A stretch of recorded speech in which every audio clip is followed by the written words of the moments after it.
I'm pleased to say we're joined by Mark Van Loo, who is CEO of Jacksonville Aviation Authority. He's speaking at the conference. So thank you for talking to us.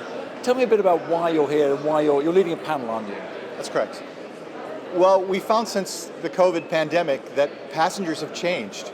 We can't seem to figure out their methods of how they travel. The business traveler has really kind of diminished, and the leisure traveler is stepped up, and they're buying first class tickets. They want access to our lounges. They want more space on an airplane with their bags. They want to park in our premium parking area, and we weren't planned for that, and I don't think anybody in America was planning for that, and so now we're having to catch up.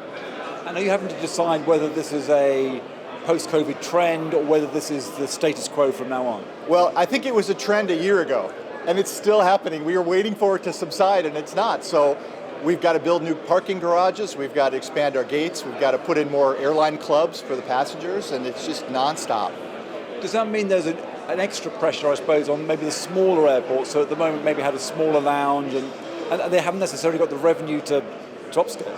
Absolutely. In Jacksonville, we handle a little over 7 million passengers a year, and so funding is always a problem, and space to put a new parking garage 6 stories tall. So it's a challenge, but it's also a great lot of fun.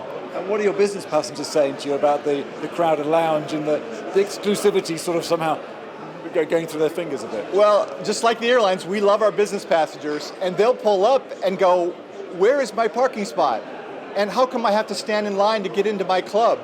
They're spoiled, and now it's over. Those days are over. So what do you think the solutions are, other than just building more? What needs to happen sort of industry-wide? Well, I think the airlines have already caught on, and they're raising fares. So far, that hasn't stopped the leisure traveler from paying more, but I think eventually there'll be a balance.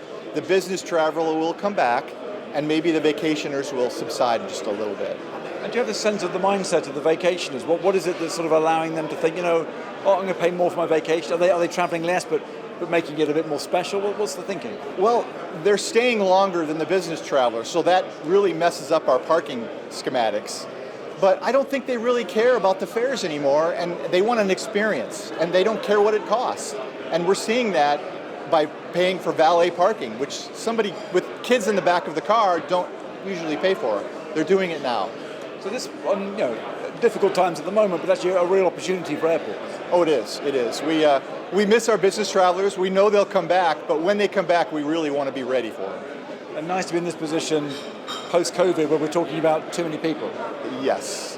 Just a few years ago, we thought the end of the world was coming, and we'd never fly again. So it's refreshing.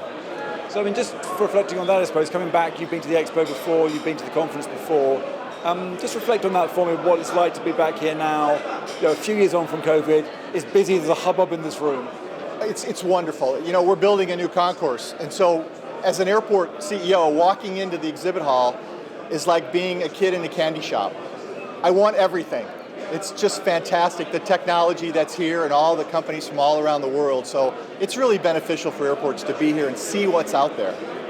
Just lastly, I suppose your panel today is bringing together some other minds from the Yes. airport and the aviation industry.